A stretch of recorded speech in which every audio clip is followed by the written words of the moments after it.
Day 6. The market doesn't care about your plans. It doesn't care about your streak. The only thing that matters is that you keep showing up. The day started with a focus on DSA, tackling two key linked list problems. First was rotating a linked list by gen times.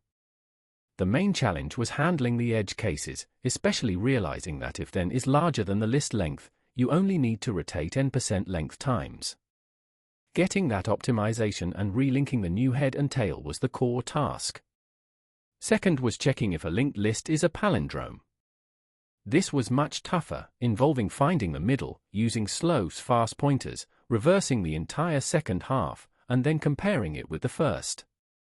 The biggest edge case was having to restore the list afterward, re-reversing the second half and relinking it.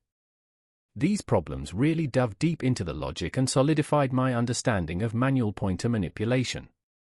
After DSA, I jumped straight into my daily language practice, and today it was time for Spanish, extending my streak to day 290.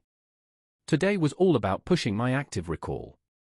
I did a few video call lectures with Lily on Duolingo, where we had entire conversations in Spanish. It's a serious step up, as it forces you to move beyond just recognition and actually produce the language, forming sentences and conjugating verbs on the spot. I also added some key new words to my vocabulary. For instance, preocuparnos, which is a great example of a reflexive verb, combining the infinitives to worry, preocupar, with the pronoun numbers, ourselves.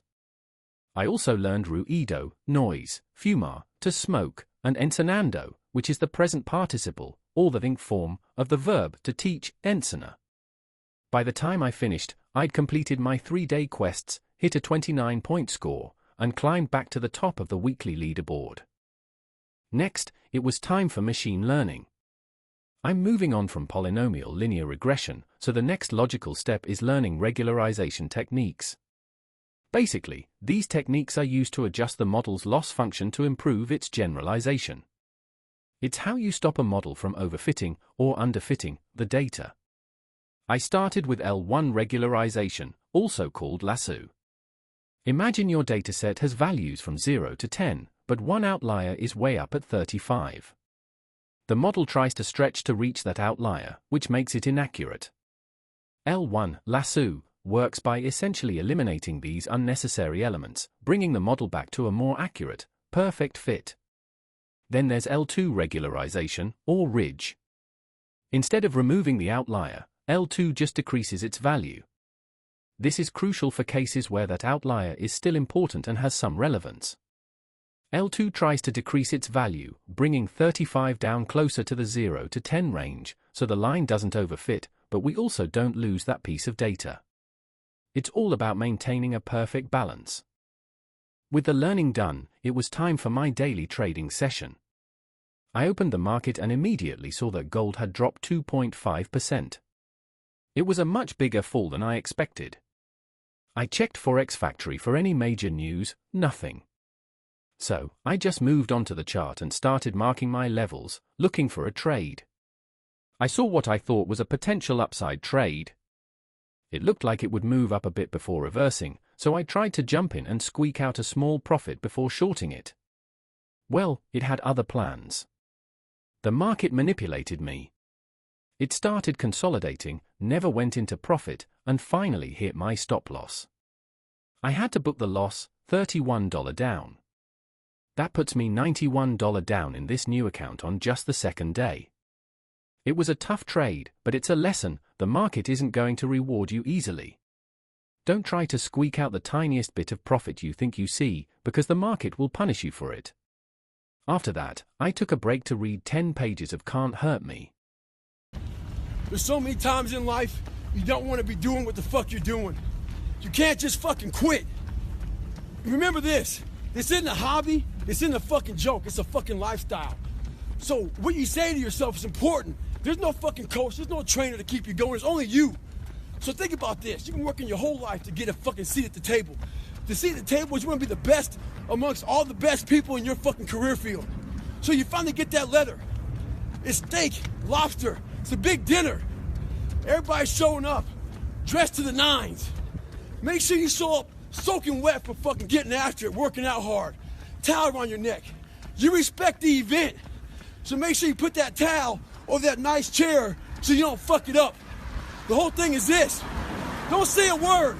Stay uncommon amongst uncommon people. You're never done. Don't stop when you're tired. Stop when you're done. Stay hard.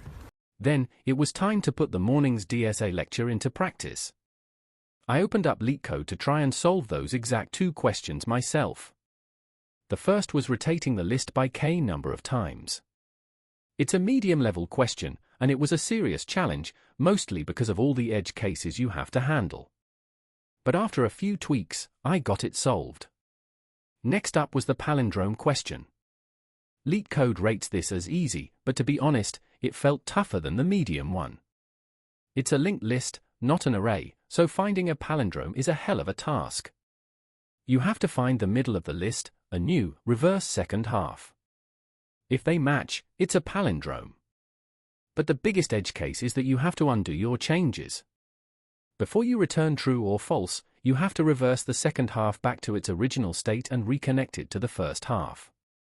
It was a serious challenge, but 2 more questions solved. To end the day, I continued my quant prep. Having just finished limits, it was time to move on to the next pillar of calculus, differentiation. I started by revising the core concept. The derivative, dy/dx, is the instantaneous rate of change, how much y changes with respect to x at that very instant. With that foundation, I jumped into practicing the first principle. This is the formal, fundamental definition of the derivative, built directly from limits. Essentially, you're finding the slope between 2 points as the distance h between them shrinks to 0, giving you the exact slope at a single point. I worked through some examples, finished the first exercise using this principle, and then made a list of trigonometric identities for the next section. That's all I could fit into the day. It feels like it was less than I wanted, but I'll do better tomorrow. Thanks for watching Day 6. I'll meet you in